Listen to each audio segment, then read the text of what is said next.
Hello hello hello. हम लोग अभी देखेंगे कि आपने अगर एआई भी क्लियर कर लिया तो उसके लिए तो कॉन्ग्रेचुलेशंस आपके लिए, आपको कि आपने एआई भी क्लियर कर लिया है। बट एआईवी के बाद आपके पास में क्या क्या करियर के ऑप्शंस है, तो मैं वही करियर के ऑप्शंस आपको लेके आया हूँ। 15 करियर के ऑप्शंस लेके आया हूँ, तो उनको एक बार आप लोग देख सकते हैं। बाकी आप डिसाइड करना आपको क्या करना है।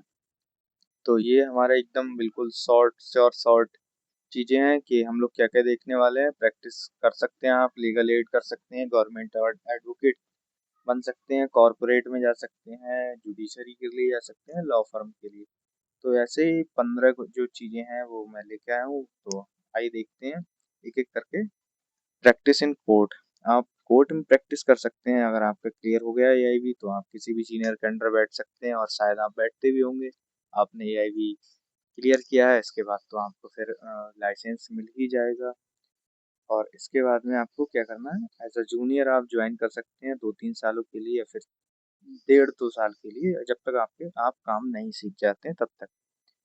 एक प्रैक्टिस एरिया बनाइए कि आपको सिविल में आना है, क्रिमिनल या फिर फैमिली या फिर कॉमर्शियल लॉ, जो भी आपको अच्छा लगे उसमें आप देखिए, और उस हिसाब से आप जा सकते हो। रियल एग्जाम्पल जैसे कि इसमें एग्जाम्पल है कि advocate Priya starts under high court senior, handles bail application in year 1, argues her on cases bye 3 year.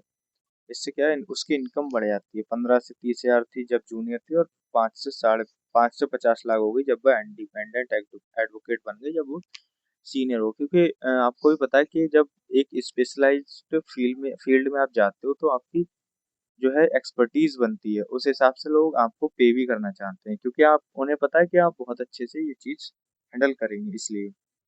ठीक है। नेक्स्ट हमारा गवर्नमेंट एडवोकेट आप बन सकते हो। एपीओ एडीपीओ वगैरह के जो एग्जाम होते हैं उसको आप निकाल सकते हो। अगर गवर्नमेंट एग्जाम आप देते हो, उसको निकाल लेते हो, तो फिर आप गवर्नमेंट के एडवोकेट बन जाते हो। आप जो स्टेट है उसको रिप्रेजेंट करते हो कोर्ट के अंदर।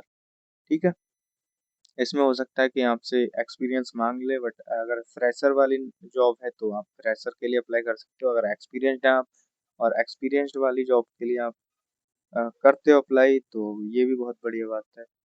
और इसके बाद में आपको क्या है कि आपको एक एक इज्जत मिलती है, रुतबा मिलता है, पर केस की फीस भी मिलती है, सारी चीजें जो होती हैं वो सारी चीजें मिलती हैं।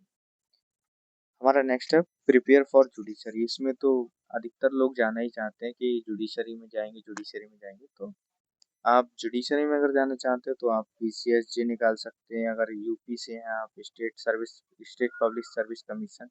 और अगर जिस भी स्टेट से हैं उस स्टेट के जो स्टेट वाइज जुडिशरी की वैकेंसी निकलती है उसके लिए अप्लाई कर सकते हो आप।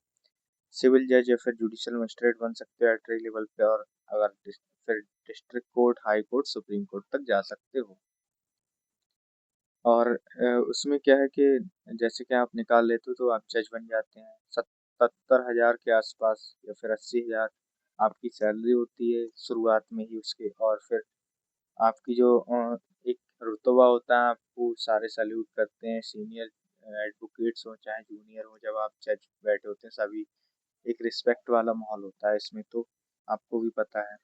ठीक है। नेक्स्ट है लीगल एड लॉयर आप बन सकते हो। जैसे कि आप फ्री लीगल एड प्रोवाइड करा सकते हो गरीबों के लिए, पुअर वुमेन के लिए, या फिर SC ST या एनजीओज वगैरह के लिए आप करा सकते हो।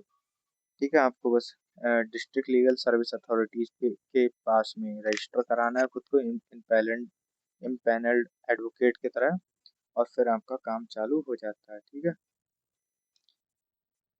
नेक्स्ट हमारा कॉर्पोरेट लॉयर। आपको कॉर्पोरेट लॉयर तो आपने सुना ही होगा, जो बड़ी बड़ी फर्म में कॉर्पोरेट लॉयर होते हैं उनको उनकी बात होती है। जैसे कि टीसीएस हो गया, इन्फोसिस हो गया, टाटा हो गया, ये सारी जो एनबीएफसीज हो गई, इन सब में कॉर्पोरेट लॉयर्स की डिमांड रहती है। तो इनकी बहुत ज़्यादा हाई सैलरी होती है। इनको बस जो कॉर्पोरेट के काम होते हैं, या फिर जैसे कि कॉन्ट्रैक्ट्स हो गए, कंप्लायंस हो गई, मर्जर एंड एक्विजिशन हो गया, आईपीआर वगैरह हो गया, ये सारी चीज़ें उन्हें देखनी पड़ती हैं। और इसमें काफ़ी सैलरी हाई होती है। जैसे अर्जुन ने ज्वाइन किया विप्रो में as a junior legal officer, तो उसको 8 लाख पर ईयर मिलने लगा। बट जब उस 5 साल बाद वहीं पर रहा, डिप्टी जनरल काउंसिल बन गया, तो 25 लाख पर एनुअल आ गया उसका। ठीक है, तो इसमें स्किल्स क्या नीडेड होती हैं, कॉन्ट्रैक्ट ड्राफ्टिंग हो गई, सेबी कंपनीज एक्ट हो गए, नेगोशिएशन वगैरह हो गए, और इसमें कोर्ट की अपीयरेंस की तो जरूरत भी नहीं पड़ती। नेक्स्ट हमारा लॉ फर्म के एसोसिएट बन सकते हैं, जैसे कि आप एजेड भी पार्टनर्स हो सकते हैं, सारिल अमरचंद में जा सकते हैं, खायतान में जा सकते हैं। ये सारी जो लॉ फर्म होती है उनमें आप पार्टनर बन सकते हैं। इसके लिए आपको अच्छा सीवी होना चाहिए, एक्सपीरियंस होना चाहिए आपको, और आपके अंदर एक स्किल होनी चाहिए, काफ़ी पॉलिश्ड स्किल होती है, तो आप इन चीज़ों में जा सकते हो इंटरव्यू क्रैक करने के बाद। नेक्स्ट हमारा पब्लिक प्रोसिक्यूटर बन सकते हो, पीपी। तो जैसे कि मैंने अभी बताया था कि ये पीपी जो होते हैं वो उनकी भी वैकेंसीज निकलती हैं, तो इन सब चीज़ों के लिए आपको अप्लाई कर देना है अगर आपको मौका मिलता है। तो इसमें बस आपको 7 ईयर की क्रिमिनल लॉ की प्रैक्टिस चाहिए होती है और स्टेट गवर्नमेंट से रिकमेंडेशन जाता है, तो फिर आप पीपी बन सकते हैं। लीगल जर्नलिज्म एंड राइटिंग, आप राइटिंग भी कर सकते हैं, जर्नलिज्म भी कर सकते हैं, लीगल जर्नलिज्म जो होता है उसको कर सकते हैं। तो इसमें आप जो है इंडिपेंडेंटली काम करते हो, आपकी कोई वेबसाइट होती है या फिर लिंक्डइन पर आप न्यूज़लेटर वगैरह यूज करते हो, तो उसमें आप लीगल राइटिंग कर सकते हो, या फिर कोई बड़ी वेबसाइट्स होती है जैसे लाइव लॉ हो गया, बार एंड बेंच हो गई, ये सारी वेबसाइट्स भी लीगल राइटर्स को हायर करती हैं, तो ये अच्छी खासी कमाई हो जाती है इससे भी लोगों की, तो वो अभी आप कर सकते हो अभी के लिए। लॉ के प्रोफेसर बन सकते हो अगर आपने एलएलएम निकाला है, नेट या फिर सेट का निकाला है, तो आप एक लॉ के प्रोफेसर बन सकते हो। लॉ के प्रोफेसर की भी आपको पता है कि काफ़ी रिस्पेक्ट होती है और सैलरी भी अच्छी खासी होती है अगर आप अच्छे कॉलेज में हैं, है ना। और नेक्स्ट हमारा इंटरनेशनल लॉ में जा सकते हो अगर आप इंटरनेशनल इंटरनेशनली जाने की इच्छा है, तो आप इंटरनेशनल लॉ वगैरह कुछ चुन सकते हो अपने सेमेस्टर में। आपने चुना ही होगा, और नहीं भी चुना है तो भी कोई दिक्कत नहीं, आप उसमें डिप्लोमा या फिर डिग्री वगैरह लीजिए और उसके बाद में आप इंटरनेशनल पब्लिक इंटरनेशनल लॉ की पढ़ाई कीजिए एलएलएम वगैरह से, और उसके बाद में फिर आप यूएन यंग प्रोफेशनल प्रोग्राम में अप्लाई कर सकते हो, और उसके बाद में आपकी सैलरी काफ़ी अच्छी होती है और आपको काफ़ी विदेश में भी घूमने का मौका मिलता है। तो इससे आपको एक ये है कि आप बाहर घूम भी सकते हैं विदेशों में, और आप एक एज अ प्रोफेशनल भी काम करते हैं उसमें। लीगल टेक एंटरप्रेन्योर भी आप बन सकते हो, आप कोई वेबसाइट वगैरह चालू कर सकते हो, जैसे कि सूबी लीगलिटी वकील सर, ये सारी चीज़ें वेबसाइट ही हैं, और ये लॉ ग्रेजुएट्स के ही द्वारा चालू की गई हैं। ऐसे आप भी शुरू कर सकते हो ये वेबसाइट्स, ऐसी वेबसाइट्स, तो ये भी एक करियर का फील्ड है। नेक्स्ट हमारा human rights lawyer. Human rights lawyer जो होते हैं वो एनजीओज के साथ वर्क करते हैं, जो कि ह्यूमन राइट्स के लिए काम करती हैं, तो उन एनजीओज के साथ वर्क करते हैं ह्यूमन राइट्स के लॉयर्स। तो इनमें आपको कुछ भी नहीं करना है, आपको बस ह्यूमन राइट्स कॉन्स्टिट्यूशन वगैरह के मैटर्स आने चाहिए, और इसमें आपकी भी सैलरी अच्छी खासी रहती है। एक रिस्पेक्ट तो रहती है, सैलरी भले ही इसमें कम है, 25 से 60 हज़ार पर मंथ, बट एक फ्रीलांस अगर आप वर्क करते हो तो आपकी सैलरी भी बढ़ जाती है। मेडिकल हेल्थ केयर लॉयर, इनकी तो बहुत ही ज़्यादा डिमांड है मेडिकल सेक्टर में, और इनकी एक सैलरी भी काफ़ी अच्छी होती है, और ये एक बूमिंग सेक्टर है। आपको भी पता है कि मेडिकल की लाइन में काफ़ी पैसा है, और मेडिकल जो लॉयर्स होते हैं वो भी काफ़ी पैसा कमाते हैं। जैसे कि एडवोकेट दीपक जो है रिप्रेजेंट करते हैं अपोलो हॉस्पिटल को, तो उसमें उन्हें 5 हज़ार पर ईयरिंग का पे किया जाता है हॉस्पिटल्स के द्वारा। तो इसी प्रकार से आप अगर मेडिकल लाइन में जाना चाहते हो तो हेल्थ केयर लॉयर आप बन सकते हो। नेक्स्ट हमारा आर्बिट्रेटर या फिर मीडिएटर। तो ये एक नई ब्रांच है जो कि आर्बिट्रेशन एंड कॉन्सिलिएशन एक्ट से आई है, और इसमें काफ़ी स्कोप है अभी, क्योंकि आपको पता है कि इंटरनेशनल जो बिजनेसेस होते हैं या फिर कोई भी बिजनेस होता है, तो वो अपने कॉन्ट्रैक्ट में नेगोशिएशन या फिर आर्बिट्रेशन का क्लाउज जरूर रखता है। उस क्लाउज की ही देन है कि आर्बिट्रेटर्स की या मीडिएटर्स की डिमांड रहती है।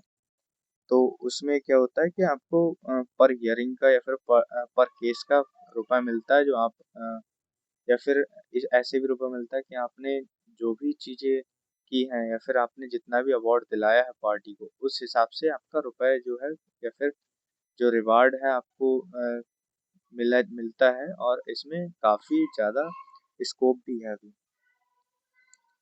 नेक्स्ट हमारा आईपीआर लॉयर, जो इंटेलेक्चुअल प्रॉपर्टी के लॉयर्स होते हैं, कॉपीराइट के होते हैं, ट्रेडमार्क्स के होते हैं, वो भी काफ़ी एक रिस्पेक्टेड आते हैं फील्ड में, क्योंकि कम ही लॉयर्स हैं ऐसे, और जो है उनकी डिमांड्स भी काफ़ी ज़्यादा है। इसी इसी वजह से उनका जो है पैकेज काफ़ी अच्छा रहता है। जैसे कि एडवोकेट प्रीति जो है फाइल करती है ट्रेडमार्क बेंगलुरु में, अगर फाइल करती हैं तो वो क्या करती हैं, 1.5 लाख रुपए की फीस लेती हैं एक ट्रेडमार्क के लिए। तो ये ऐसे ही जो चीज़ें हैं वो चलती हैं, और इसमें काफ़ी अच्छा पैसा लॉयर्स कमाते हैं। तो इनमें से आपको जो भी फील्ड अच्छी लगे आप जा सकते हो, और आराम से जो है अपना जो है करियर बना सकते हो उन चीज़ों में, ठीक है।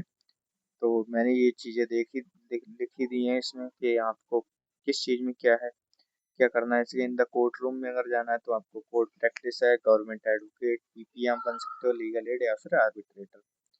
पावर चाहिए आपको तो ह्यूमन राइट्स है, इंटरनेशनल लॉ है, मेडिकल लॉ है, आईपीआर लॉयर है, या फिर जुडिशरी में। और बियॉन्ड द बार है तो कॉर्पोरेट हो गया, लॉ फर्म हो गए, लॉ के प्रोफेसर हो गए, लीगल टेक हो गए, लीगल जर्नलिज्म हो गए, ये सारी चीज़ें आपके सामने आती हैं।